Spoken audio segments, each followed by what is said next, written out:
The wound of feeling not enough, the hidden force behind how you love. There's an invisible reason you keep offering your heart to people who can't give anything back, and it has nothing to do with them. It's not about who they are, or what they do. It's about you, about something deeper, something hidden from plain sight, a wound you've yet to confront, because when love starts to feel like a constant struggle to be chosen, when you're draining yourself trying to prove your value to someone who can't see it, what's driving you in those moments isn't love. It's your wound. That wound has a name, the wound of not feeling like you're enough. This wound is one of the most overlooked and damaging emotional injuries. It doesn't announce itself, it doesn't show on the outside. But it influences everything, your choices, your relationships, the way you give and receive love. Many women who love from this place aren't lacking emotional intelligence. Deep down, they're still trying to prove they're worthy of being loved. That's the core of it, because when you believe love must be earned, you're already coming from a place of emotional scarcity. Carl Jung once said, "What you do not make conscious will manifest as fate." And that's exactly what happens when your wound makes decisions on your behalf. It leads you into the same repeated patterns, falling for people who are emotionally distant, closed off, or simply unavailable. These people can't offer anything meaningful, but they awaken the illusion that if they could love you, if you could be the one to change them, then maybe you'd finally feel worthy. But that's the trap.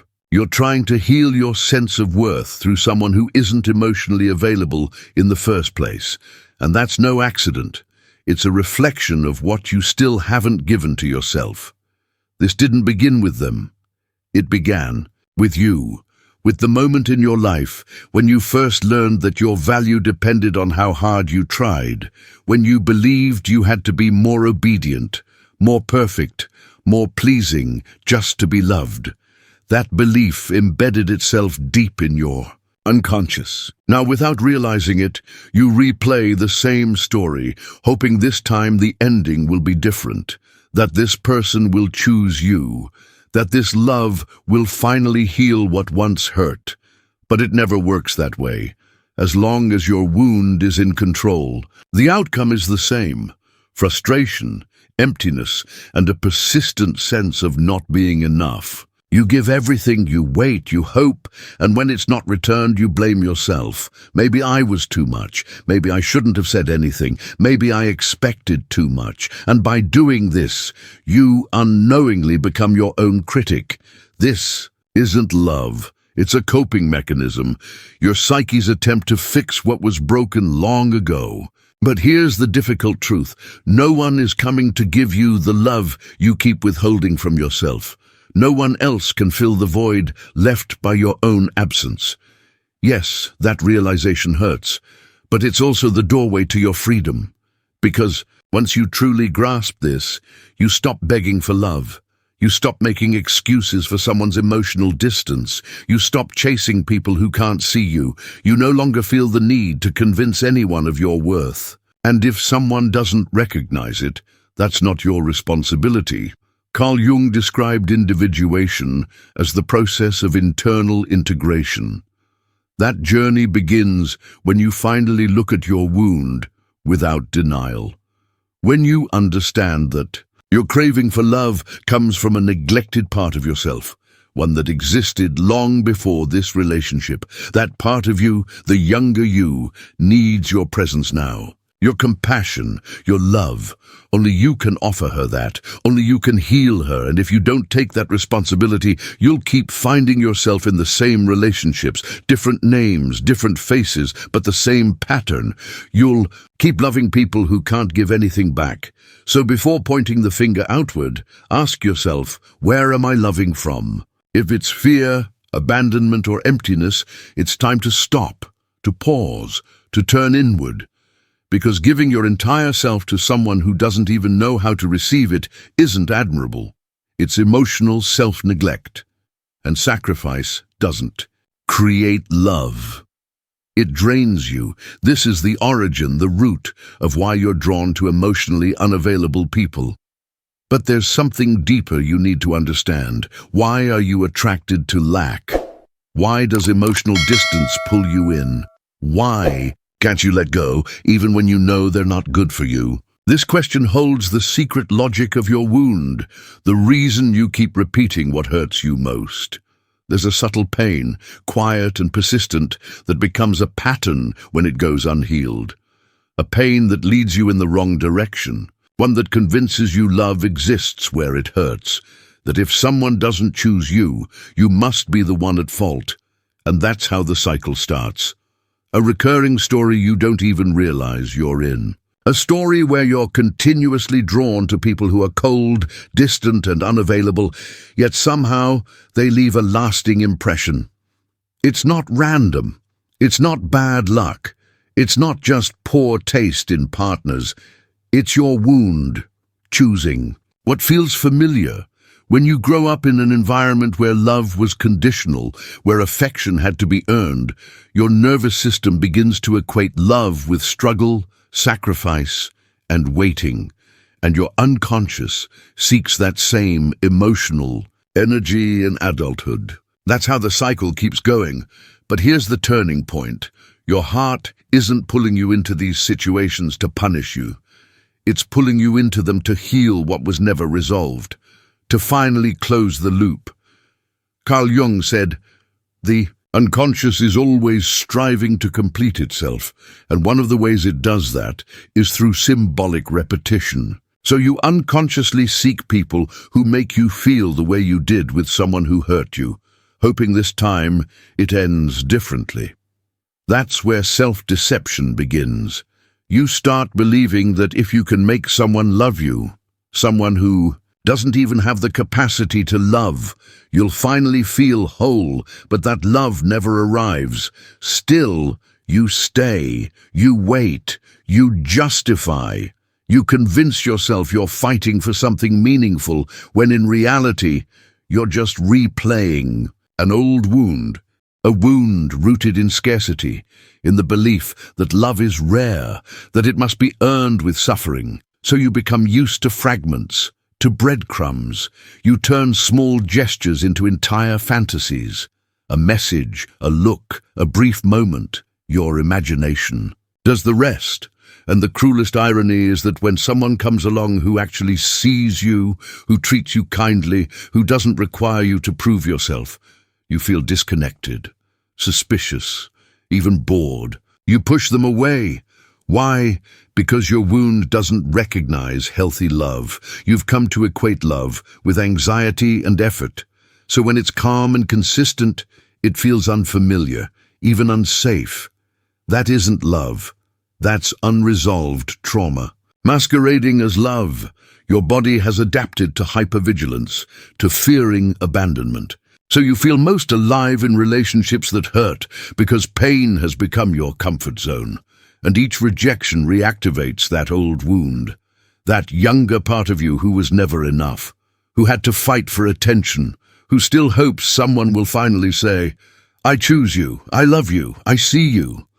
I see. But you're looking for that validation in people who aren't capable of giving it. And so the cycle continues.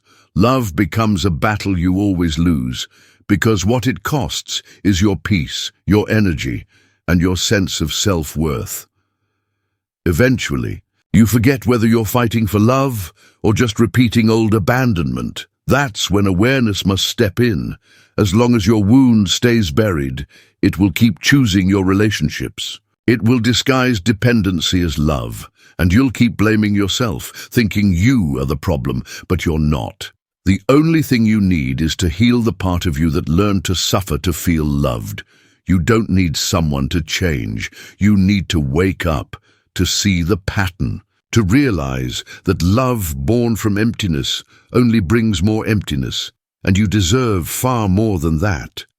But to receive real love, you must first stop chasing what can't give you anything. The trap of emotional self-deception, justifying what hurts. There's a subtle truth about one-sided or toxic relationships. People don't stay because they can't leave. They stay because they've built a story around the situation that makes staying feel safer than facing the pain. This is emotional self-deception, one of the unconscious mind's most subtle defense mechanisms. It shields you from confronting the full weight of the truth. When someone makes you feel invisible, drained, confused, or unworthy, part of you knows. But another part, the most wounded part, starts rewriting the story. They've just been hurt too much. I understand them. That's why I stay. They're just afraid of love. I know deep down they care. They just don't know how to show it.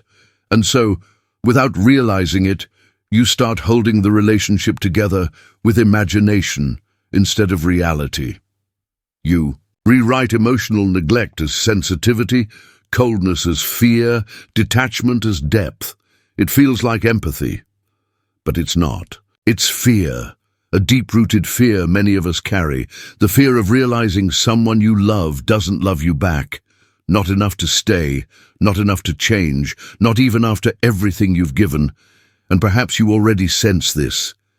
But what truly paralyzes you isn't just losing them, it's facing the void they leave behind, the illusion they represented. The narrative you built that made life feel bearable, that made love feel possible.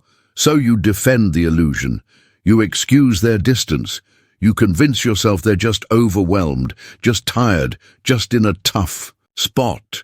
You cling to isolated good moments and believe that's who they really are. But here's the hard truth. You're using empathy to defend against reality.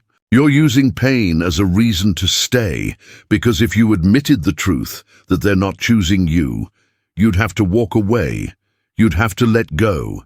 And that's where your deepest wound lies, the one that says you're not enough, the one that whispers, if you leave, no one will love you, the one that keeps you believing you're the problem. So you stay, you rationalize, you hold on, but healing begins when you stop justifying what hurts and start reclaiming your self-worth.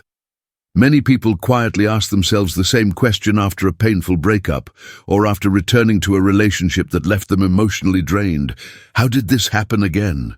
What hurts most isn't just the pain. It's the realization that despite all the promises you made to yourself, you ended up repeating the same pattern. This isn't coincidence. It's an unconscious process, one deeply ingrained and not easily undone by willpower alone. Carl Jung said it best, what you do not make conscious will manifest as fate. And that's exactly how emotional wounds work. They don't simply fade over time, they manifest, they disguise themselves. They show up in how you love, how you attach, how you give, and how you let go, until you finally recognize them, accept them, and begin the work of healing.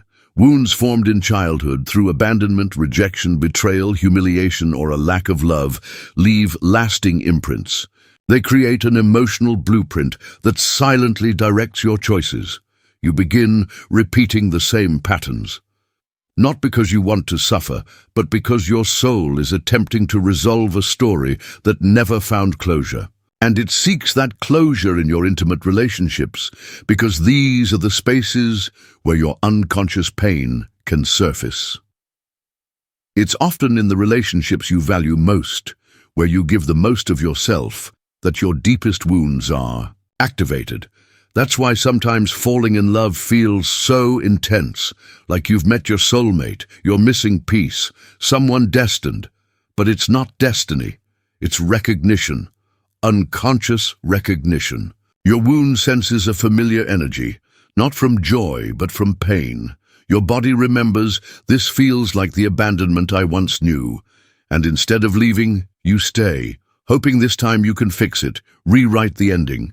But you can't, because that person isn't there to heal you. They're there to mirror what still needs healing within you. Until you understand this, you'll continue to repeat the same emotional cycle, different faces, same wound. Trauma has a subtle way of pulling you back into what's familiar, even if it's destroying you. It convinces you that new things are risky, that healthy relationships are dull, that peace is suspicious. Your nervous system only knows how to survive in chaos. And when calm finally comes, it feels unnatural. Your body panics. Your heart feels empty. This is the hidden cost of unhealed trauma. It keeps you attached to pain and distant from the very things that could set you free. And as long as you're unaware, you'll continue to unconsciously recreate the very experiences that hurt you most. The most difficult part? You'll do it willingly. You'll justify it, defend it, cling to it. Not because you want to suffer, but because you've come to confuse pain with love. If you were raised to believe that love must be earned through effort, patience, or perfection, then when someone offers genuine, unconditional love, it feels foreign. You can't accept it. It doesn't match your emotional map. It scares you. And once again, you find yourself drawn to someone emotionally unavailable, someone who doesn't choose you, who makes you feel like you're not enough. Not because you're naive, but because your trauma is still steering the wheel. And trauma doesn't shrink just because someone else offers you love. It doesn't dissolve with affection. It starts to heal only through self-awareness. When you gather the courage to revisit your past with new eyes, when you recognize that the little girl inside, the one who thought she had to earn love, is still waiting, still hoping for someone to say, "I see you. You are enough. You don't have to fight anymore." But no one else can give her that, not fully. That healing has to come from you. As long as you're looking outward for a cure to something that lives within, you'll keep falling into the same emotional trap. Because relationships don't heal us, they reveal what's still wounded. And while that hurts, it's also a gift. Each repetition of pain offers a choice. Sink deeper into the cycle or walk through the pain and out the other side. Repetition isn't punishment, it's a mirror. And healing begins the moment you can look into that mirror honestly, without shame or blame. It doesn't happen instantly, but the cycle does begin to break. It starts when you stop chasing the things that hurt you, when you stop defending what harms you, when you begin setting boundaries, not out of pride, but from self-respect. When you walk away, not because your feelings disappeared, but because you refuse to keep bleeding for someone who can't hold your heart properly, that's when real awakening begins. Because a woman who has faced her wounds with compassion no longer accepts love that isn't mutual.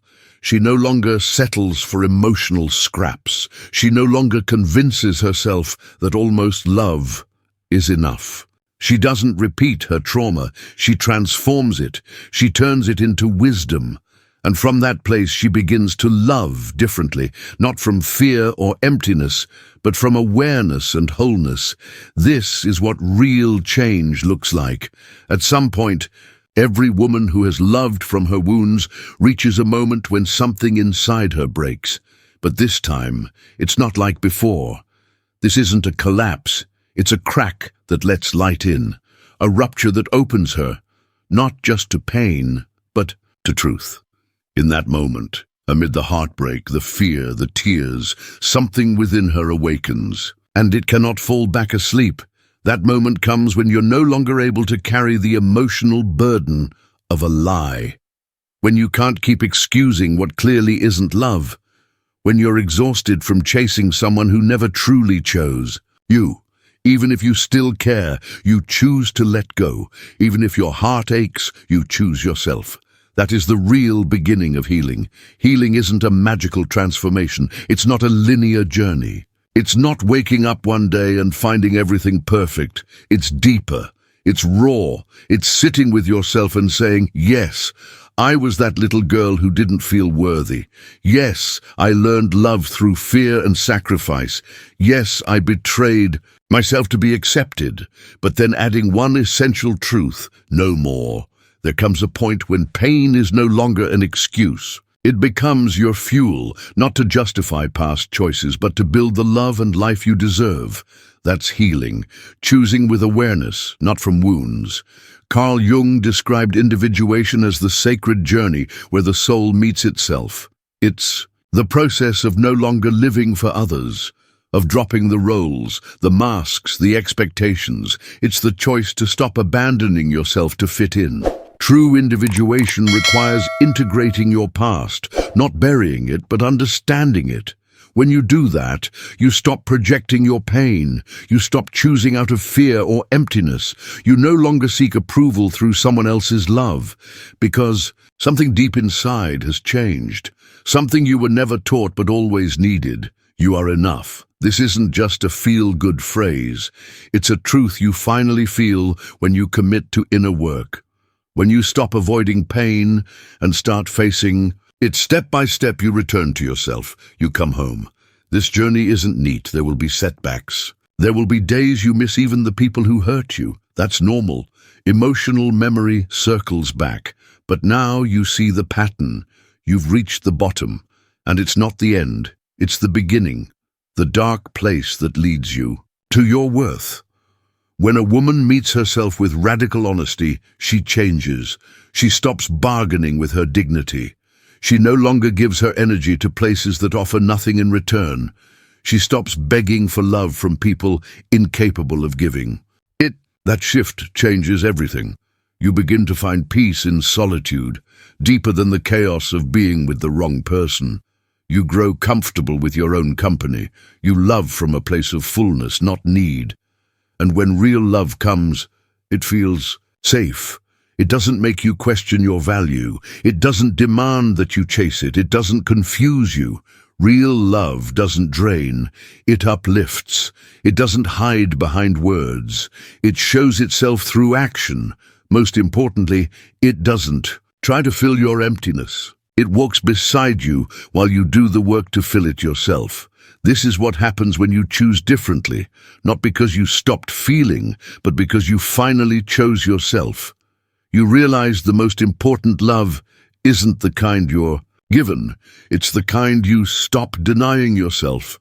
That truth changes everything. Healing doesn't mean forgetting. It means facing what happened with clarity and heart. It means no longer abandoning yourself to keep someone else. A woman who chooses healing doesn't become bitter or closed off. She becomes clear. And that clarity sets her free. Free from begging. Free from burdens she was never meant to carry. Free to say, I didn't come here to beg for what I deserve in full. Carl Jung believed the soul is driven toward wholeness, and wholeness doesn't come from others completing you. It comes when you complete yourself. Today, you are ready to release the pattern, to let go of the pain, to leave behind the version of yourself that thought she had to be chosen to matter. This is the beginning of a new chapter, not rooted in fear, but in truth. If this resonates, write it in the comments. I no longer chase love. I am love. And from this space, I choose differently, because this is the woman I'm becoming. This is the woman I now allow myself to be. If you've made it this far, it means you're ready. Ready to change your life. But this is just the beginning. Watch the next video. It will take you deeper into this journey. Subscribe and turn on notifications so you never miss the content that could shift your entire perspective. See you in the next video.